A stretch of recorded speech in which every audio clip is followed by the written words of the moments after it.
It's another day, and tragically, it's another mass shooting. At least 10 people have been killed in Colorado in a supermarket shooting.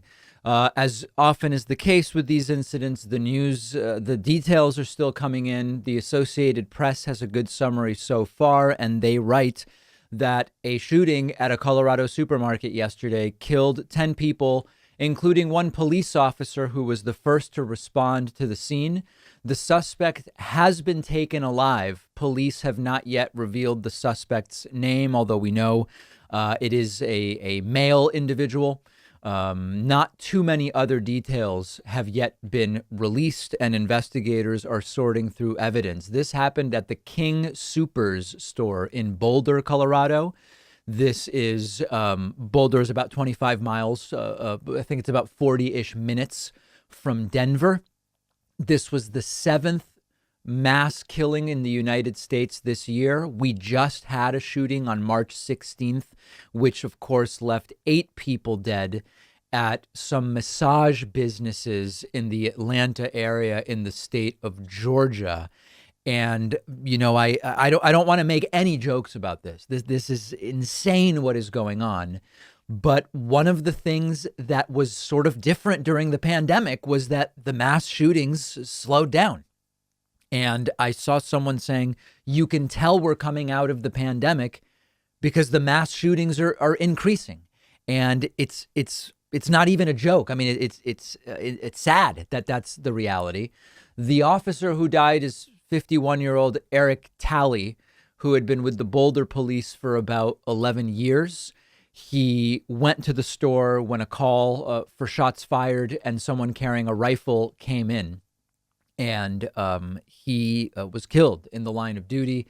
The other 9 victims' identities, as of a few hours ago when I prepared for this story, had not yet been released, but my instinct is that some of those names and identities will probably start to be made public soon. The situation, as we understand it, is that police arrived and found some individuals who were, it was a chaotic scene. At one point, we know officers escorted a man without a shirt and blood running from his leg out of the store in handcuffs, although they haven't yet even confirmed that that's the suspect.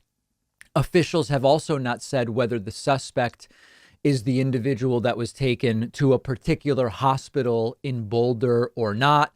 The hospital is not giving out any information. It's still all very early. And of course, every time that we have an incident like this, you see all of the sort of normal and predictable reactions from different people. Those on the right, whose priority is to defend the ability and right and legality of having guns and having whatever guns people want in whatever situations, even arguing that more people armed at this incident could have actually prevented it from being as bad. You also have people who understandably say this is yet, another rifle. And for all the talk about handguns being the vast majority of individual homicide incidents where there are 1 or 2 victims, rifles continue to play a prevalent and significant role in the mass shootings and people who go to that. I mean, for me, nothing really changes because of yet another tragic incident. We sort of know what the low-hanging fruit is around gun safety, and then we know sort of the bigger hills to climb. You will also get people who, anytime there's a shooting and people want to talk about gun laws, will say, you know, a tragedy is not the time to politicize gun control. And that's like a trash comment. That comment deserves to be thrown in the incinerator and incinerated and done away with completely. If you ever want to talk about gun safety in close time proximity to an acute event, you're told, oh, it's too soon.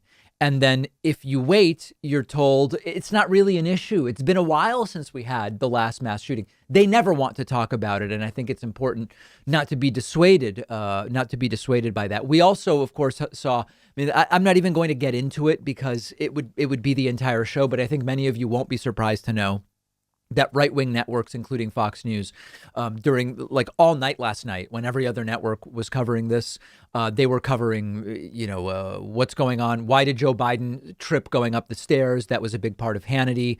One Fox show did like a brief mention of the shooting, but the only context in which they mentioned it was how a Colorado college basketball team found out about the shooting shortly before their game, and they were really affected by the shooting during the game. It's like the trash coverage that we would expect, and that's no surprise to anybody. By tomorrow, we may know more about this as we start to learn more about possibly motive or other circumstances. We will talk about it. But as usual, it doesn't have to be a shooting motivated by anything in particular to reinforce the need to be dramatically changing the legal infrastructure around gun ownership. And again, universal background checks. I'm not saying that that's what's relevant here, but most of the country wants it.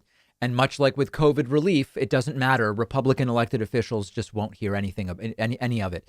Continues to be a tragedy that the world looks at us and says, what, how, why not do something? What is going on in the United States? It is a sickness that disproportionately affects this country.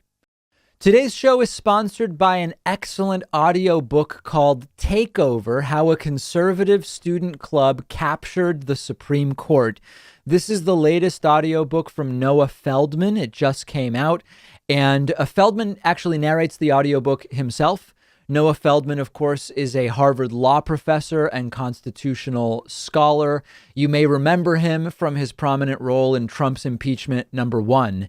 And the book Takeover looks at how the Federalist Society became the most powerful legal organization in the country. 6 of the 9 current Supreme Court justices are current or former members of the Federalist Society. And Takeover dives into what the organization is, what it stands for, its relationship with American politics. The Federalist Society is an organization anyone in my audience should be aware of, and the audiobook has a ton of excellent insight into it and the role it plays. I really enjoyed listening to the audiobook. I think anybody in my audience would as well. So grab Takeover by Noah Feldman. The audiobook is just $4.99, and you can get it at davidpakman.com/takeover or wherever you buy audiobooks.